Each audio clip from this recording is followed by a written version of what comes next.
very much, and good evening, all of you.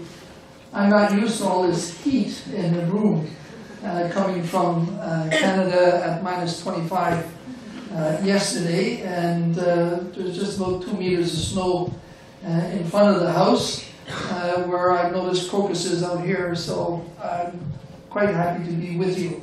And thank you for inviting not only myself but my team from the Child Soldier, Roméo Dallaire Child Soldier Initiative, and particularly Dr. Whitman, who will participate with me in the presentation we have on the perspective of how this new weapon system is not only out there and being used, but in fact how we are attempting to treat it, to reduce it, and ultimately one day to eliminate it. This phenomenon in which we find ourselves in is due to the fact that we've stumbled into a new era. It is not like before. We have moved in the post-Cold War era into an era that is not temporary, but seems to be a continuum of enormously complex and enormously ambiguous conflicts around the world. And these conflicts are not interstate but intrastate, and because of that have added a complexity to which we are not historically been very adept at. And so imagine the Cold Warriors of the Eurocentric world that we were involved in, having served in southern Germany, northern Norway for over 30 years, to all of a sudden find ourselves in the early 90s amidst a whole series of imploding nations, failing states, civil wars that lead to extremes that are not only ethnic cleansing, mass atrocities, but even we see the resurgence of something that we had thought never again to happen, and that is genocide. That era in which we have now taken stock of, or are attempting to take stock of, over the last 25 years, has proven to be so difficult is that we have not wrested the initiative from those who are, in fact, wanting to perpetrate conflict and, in fact, destabilize for a variety of reasons, be they ethnic, be they tribal, be they religious, or be they simply power sharing. Which brings me to where I started with this whole program, was with the Rwandan genocide. It was a genocide in which one ethnic group, a majority ethnic group, had decided that ultimately, in order to not have to share power, to maintain power, to not find themselves having to negotiate with a minority to which they had a certain reticence in regards to its abilities, they decided deliberately to simply eliminate them. And so they put into action a plan to ultimately slaughter 1.2 million people. And implemented it. Implemented it in front of us. Implemented it even though we were warning that we were going into catastrophic failure. We could not move the international community to realize that this actually was going to be of a scale unheard of, and a scale that ultimately would be a horrible black mark on all of humanity as we ebbed the 20th century. They implemented it, and we stood by. We stood by, and by doing that, we sort of acquiesced to the fact that this thing can happen. And it can happen because it's not necessarily affecting us directly. It's not necessarily affecting our self-interest. Why would we engage into a tribal war in sub-Saharan Africa? As some indicated, it's in their genes. Why would we want to risk the lives of our own in such a very difficult situation? We'll let it run its course. And then, in a couple of weeks, we'll come in and then we'll provide the necessary resources to assist in stabilizing the situation and go through the processes of development and reconstituting and reconciliation, and hopefully it won't happen again. This is after spending billions in that country previous. We let that degenerate to the extent where ultimately, yes, several 100,000 human beings were slaughtered in just 100 days. The question that remains is that as we watch this, was that sort of the premise that we've used throughout in looking at massive abuses of human rights and, in fact, conflicts in the era in which we stumbled into? And lo and behold, it wasn't. For at the same time, as there were more people killed, injured, internally displaced, refugee than raped in the 100 days in Rwanda, we poured 67,000 troops into ex-Yugoslavia. I couldn't keep 450 in Rwanda.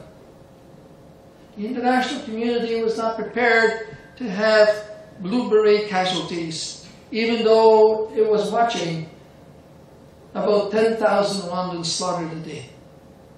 And that's a deliberate decision. Some would say, well, really we're not involved, but not deciding in a situation of that nature is a decision.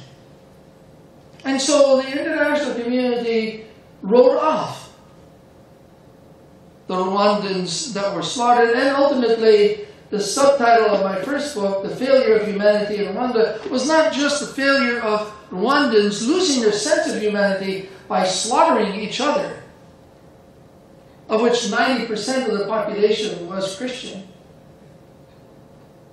But the rest of humanity had abandoned the Rwandans. At the time, 191 other countries abandoned the Rwandans and used a usual phrase that came up more and more often in the 90s, well, the UN has failed again. Where in fact, the international community and the nations that have the capability of responding are the ones who should be held accountable for the failure of the UN to be able to respond, because we refuse to give the UN everything from political support for a mandate to the troops, to the equipment, to the priority, and even to the humanitarian assistance. The international community and every sovereign state refused to respond to the call from the UN, and as such permitted that to happen. This entry into the subject is brought about because the bulk of the slaughter that happened, the bulk of the forces that faced each other, government and rebel, were made up of youths. They were not professional armies of long-standing veterans. There were some. But the bulk of the fighting troops were child soldiers, were youths, 15, 16, 17. And the bulk of the slaughter in every church,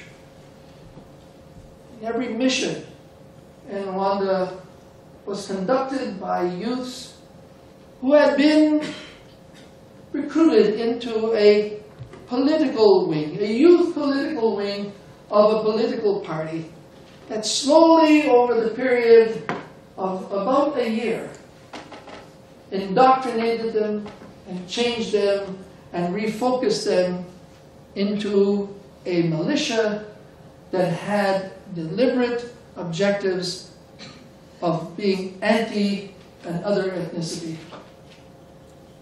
And it's them, with machetes, that conducted the slaughter. And so, not only the facing of child soldiers with an AK-47 up a nostril and at a checkpoint was a factor, but it was the use by adults of massive numbers of young people to do their dirty work, to do the killing, to become the primary weapon system of a conflict that caught me off guard, caught us all off guard. For we had no experience in it. We were Eurocentric. There was a couple million of us here serving on this side. There was a couple million on the other side. We had our sort of nuclear umbrella, and it was functioning according to the rules of international humanitarian law, law of armed conflict, conventions that we knew would be applied. That's what we have been doing. The culmination of the Westphalia concept of where frictions degenerate to conflict between states and war. But this was a whole different exercise. This was actually introducing a new weapon system that had in it a moral, an ethical, and legal dilemma as we faced it, in attempting to respond to mandates that did not give us the ability to intervene. Chapter 6, to observe and report, while Chapter 7 would have given us the authority to use force, to structure a mission to use force, but we would have still required in Chapter 7 at that time the authority to protect civilians. 3 weeks into the genocide, I was still arguing with the Secretariat as to whether or not I was allowed to protect the over 20, nearly 30,000 Rwandans that we were protecting. That it was simply not in our mandate. Well, by then there was no mandate. It was just slaughter and abandonment. And so the child soldier situation remained with me, traumatized how I saw conflict. And as such, when I was released from the forces medically, I got involved in child protection, war-affected children, and then pursued a desire to figure out how, in this era, do we eliminate, do we eradicate this weapon system, this new weapon system that's been brought in to the inventory in a scale that's off the chart. We are speaking in the hundreds of thousands of children being used as the primary system in these conflicts. And so, if we have a new weapon system, should the effort and should our desire be to neutralize it, to potentially eliminate this weapon system, to make it ineffective, so that conflicts in these civil wars and these imploding nations not engage children in a whole spectrum of employment as primary instruments of that conflict. Should we not try to find the solution to that? And what we were discovering, and what I was pursuing in my discovery as I was in Sierra Leone in the early 2001 during that civil war, and then subsequently into Darfur and monitoring other missions, is the fact that we were very, very engaged in trying to sort out the problem after. That is to say, how do we eliminate the impact on the children of having been used as child soldiers? How do we not only demobilize them, but how will we reintegrate them, rehabilitate them? How will we take and pick up the pieces afterwards? And over the last 25 years, we've been doing that and spending massive amounts of money on that side, but it hasn't reduced the numbers. It hasn't reduced the effectiveness. On the contrary, that weapon system continues to grow and to be used ever more extremely. So, decide I did to go after the front end of the problem. That is to say, how do you prevent them from being recruited in the first place? And secondly, How do you neutralize them? How do you make them ineffective once people want to use them? How do they become a liability to those adults that are using them? And if we can do that, we can then potentially take out of the equation of this very complex and ambiguous era of these very difficult missions to understand and the objectives of many of these conflicts to be resolved, we can take away a major problematic, which is the use of children. There still is the other one that's very in evidence, rape. Rape being the other weapon of this era. Deliberate. Not a few rogue soldiers on the sidelines, but deliberate. Rape sites. To mutilate. To destroy the social fabric. To create horror. And through horror instill fear. And once you instill fear in the population, then you can move the population to your own advantage. As the extremists did in Rwanda. On mutilating and raping in the tens of thousands. And moving close to 4 million people as a negotiation base for potentially whatever maybe subsequent peace agreement might come about. So, they're there. And the conflicts are ongoing, they're prevalent in numbers, and they seem to be a weapon of choice. And so how do we counter that? How do we reduce that threat? And that really is what we're getting at. Child soldiers are not a social economic problem, a child protection problem only. They are first and foremost a security problem.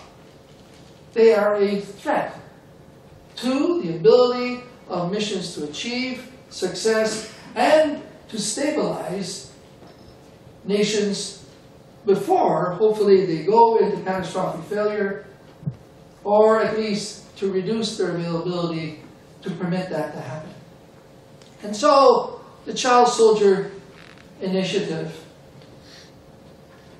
based out of Dalhousie University, with Dr. Whitman, who will take over from me in a few moments, who was the executive director, was brought about to work at ultimately the eradication of the use of child soldiers. And the ultimate aim is not just to say, well, it's against the law. Yes, it is. It's a crime against humanity to recruit child soldiers, and the International Criminal Court is on a steep learning curve of actually making that effective and fighting that impunity. It's not only to stop that usage and to go after that dimension of it, but it is to prevent it from actually being used. For the business in which I felt to be engaged in was not conflict resolution, was not post-conflict reconciliation. And by the by, effective post-conflict reconciliation is, of course, a very useful and important aspect of conflict prevention the next time. It's sort of, you don't close down the shop for inventory and then start from scratch. We've got history that is, sometimes we go back as 500 years. In Canada, we went back not long ago, not celebrate, but didn't even commemorate a battle that happened 250 years ago between the British and the French on the Plains of Abraham. And so we sort of changed loyalties, but it was so sensitive an event that no political involvement was nurtured by any of the politicians of our country. We didn't even recognize the date to commemorate those who had died and fought on that day. It was just too sensitive. One side having lost, the other side having won, and neither side really wanting to acquiesce to the fact that what we had become. So, with that, prevention, absolute prevention, is the aim of the exercise, and not conflict resolution, but prevention. And so, that's why, in our work, we are looking at research in regards to what are the tools out there that we need to stop the use of children. How can we prevent them from being recruited in the first place? Training of security forces, so that they know and recognize what this threat is and be able to respond to it in a whole different format than being surprised and all of a sudden facing a threat that they are not used to, and in fact find themselves in some very serious dilemmas of trying to respond to it. How many children can you kill in accomplishing your mission to protect others without it affecting you? Is that the solution? Do we stop the use of child soldiers by essentially treating them purely as another combatant? And thirdly, the third dimension, the advocacy side of our work, which is a dimension of getting the senior leaderships within the world community to respond to the fact that there's something fundamentally immoral about a conflict based on the use of children. We don't want nuclear war, we don't want biological war. We've been fiddling recently with chemicals. Imagine we're using children, we're using the peers of your children as primary instruments of war, and that does not call upon the international community to respond. It's just not strong enough. And so, ladies and gentlemen, with that as a sort of start point, the question was, those child soldiers, what do they do? Who are they? And well, we get at them and make them ineffective. And so there's been a lot of work done in the international community on the paperwork, on the legal side, with the Oslo Protocol on Child Rights that came out in 2000, of course, making it a crime against humanity with the International Criminal Court. We've got an SRSG who's on child protection, who's working hard at trying to get countries to stop recruiting child soldiers in their own government forces, let alone the non-state actors. So, and there's reports every year, and shaming and naming, and all that's been going on. There's been all the rehabilitation and reintegration and the worry of re-recruitment that is also going on, where we've been spending a lot of money. That's out there. But the question is, however, have we gotten to the root of the problematic in order to prevent it from being effective? And so the definitions that have come out are significant, because this is not the 9-year-old boy with an AK-47 only. That sort of image is not the vast majority of child soldiers. First of all, 40% of them are girls. I could demobilize 10 boys for every girl in Sierra Leone in 2001, because the girls fill the full spectrum of employment. It is a sophisticated weapon system from the front of all the killing and maiming all the way through to the bivouac and the logistics in many of these male-dominated societies, and on top of that being used as sex slaves and bushwives. I mean, you can't find a more end-to-end system than that. And so a child soldier is anyone under 18 used in all those employments, in either a military force, government, or a non-state actor. And as such, it's not purely a situation of how do we military tactically do a left flanking on a platoon of child soldiers. It is how do you eliminate a force that's using throughout it child soldiers. And so there, in itself, required us to take a look at that employment and to face the fact that not responding to it was failing in our missions of security.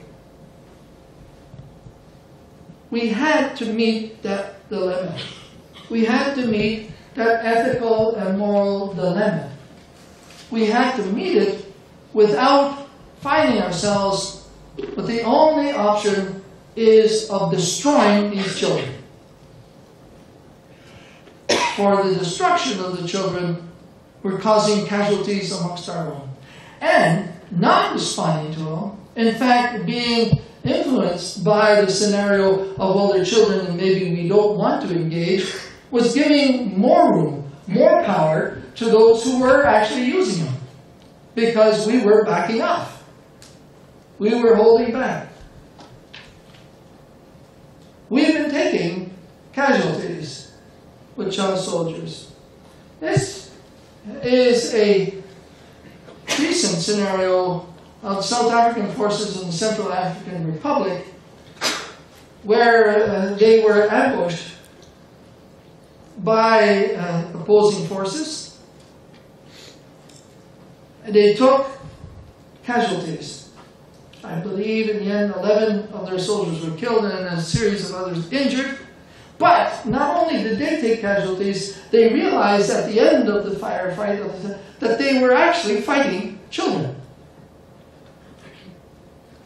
And this created a horrendous problematic political inside of South Africa. Do you send soldiers into situations like this? Do we participate in that? And what tools are they using? Are they trained to do this? And if they're not trained, then why are we putting them in front of this threat? And what training do they require? And how do we actually prepare them for them? Well, that near traditional, if we can use 20-odd years, because really we started to use these child soldiers massively in the Mozambique conflict in the end of the 80s, and when all those weapons became available, but also this idea of the demographics of using children came into being. But not only are we facing this scenario of this sort of traditional youth, either in a government force with whatever level of training that force in the mostly developed countries have, or non-state actors and how they're using them. Not only are we facing them in sort of their classic conflicts, which include, as I said earlier, genocide, but we're also now finding them in an escalating scenario. We're now finding them into an arena that is playing by none of the rules at all. And this has introduced that ambiguity, that complexity. These guys are playing by none of the rules. We are held accountable to those rules. Humanitarian law, law of armed conflict, the international conventions, human rights, no torture. I mean, we're held accountable by our societies, and not only that, morally, we have been educated to be held accountable. We feel that accountability is part of our values. Yet, the other side, contrary to when we had the Cold War, when we knew their ethos, we knew what to expect, this side, this scenario, they have the initiative, and they are pushing inhumanity to limits that are defying our imagination. Now, some of us have gone through the traumas of seeing barbaric actions in the past. This is getting a lot of publicity because it's one of the extraordinary tools of the communications revolution now to be able to give it that. But it's being used so effectively that is, in fact, destabilizing how we can respond to it. And the most horrific side of that is the fact that they're using children, 9, 10 years old, in the front lines. They're educating them in the madras, in the schools, preparing what? Preparing the next relay, preparing the long term. They're in it for the long haul. They're preparing recruits for continuing the conflict. It's not a one-shot deal. They have built in that indoctrination process and ability to continue to forcibly recruit, take away, abduct, indoctrinate, and use and abuse massively young people, young children, to do the horrific scenarios of this conflict.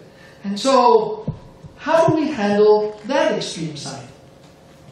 It's already complex enough to go after non-state actors in Central African Republic, in Mali. We've seen the complexity already with Nigeria and Boko Haram and how they're handling that. We've seen Al-Shabaab on the eastern coast. We've seen them in Somalia. We've seen child piracy. Nearly 50% of the pirates are youths. Well, you stop pirates not only at sea, we're investing hundreds of millions of bucks with our ships out there. You got to stop them on land. That's where they're recruited. That's where they're used. And so this, however, has moved it to another scale. How will we crack this one? How will we be able to prevent that recruitment? How will we be able to neutralize that without destroying it?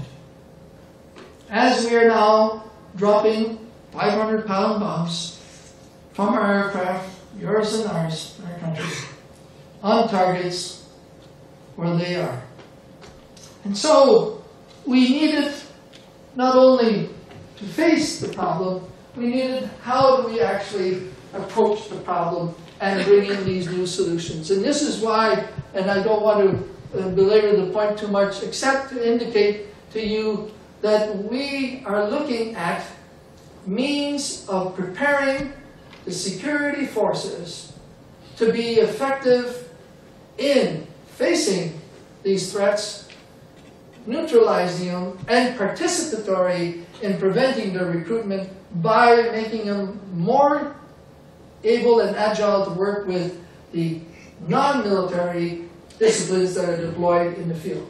Humanitarian, development, let alone the police and the military working together. And so, through these methodologies, we are attempting to bring forward a new doctrinal framework to militaries and police in order to equip them in order to be able to handle this threat that continues to grow.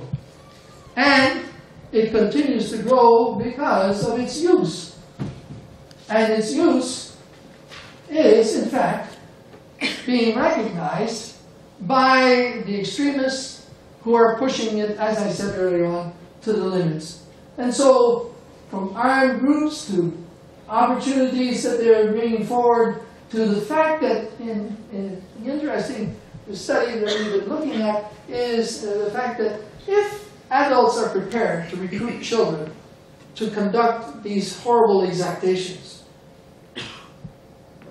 we have been deducing that this could be, in fact, an early warning that those adults, those people, are prepared to go to enormous extremes in the accomplishment of their mission. Meaning that recruitment of child soldiers could be an early warning to mass atrocities and ultimately even to genocide.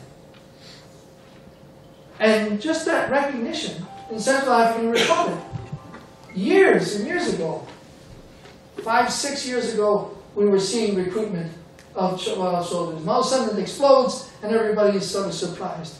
The child soldiers used are putting the children in those societies at risk because they become suspects just by the fact that they're children and that they potentially can be turned into military. The effectiveness that can be used by the children can be effective. We can influence that level of their engagement, and we find ways. The post-traumatic stress, not only on our soldiers who are facing them and using lethal force, but also them, the children. What about that child soldier leader who's 14 going on 25, who's been leading 25, 30 kids for the last 3 or 4 years and has developed all this leadership experience? How do you demobilize them and rehabilitate them and send them back to learn Dick and Jane with other kids? How do you prevent that individual from leading a banditry group and then ultimately even possibly another revolution and so on. And of course, the efforts of trying to bring resolution into a conflict zone by continuously destabilizing it by the use of children. Now, we didn't sort of pull this out of the air in regards to how to go and tackle it, where to go tackle it. The listing here is a listing of countries that are at risk identified by the global study and the global group on the responsibility to protect, which is that new doctrine that came in 2005 that everybody's afraid to use. And so these are countries that are seen at risk. These are the countries that are actually recruiting them in their forces still, and that the SRSG is trying to stop. There's a correlation right there between actually using them in their forces and countries that are at risk of, in fact, implosion and continued catastrophic failure.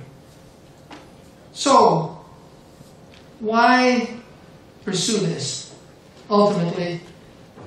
And what do we do with those child soldiers in the field? I'd like, if I may, with your indulgence, I'd like to ask Dr. Whitman now to bring on a second dimension to our presentation, and I'll come for a few concluding remarks.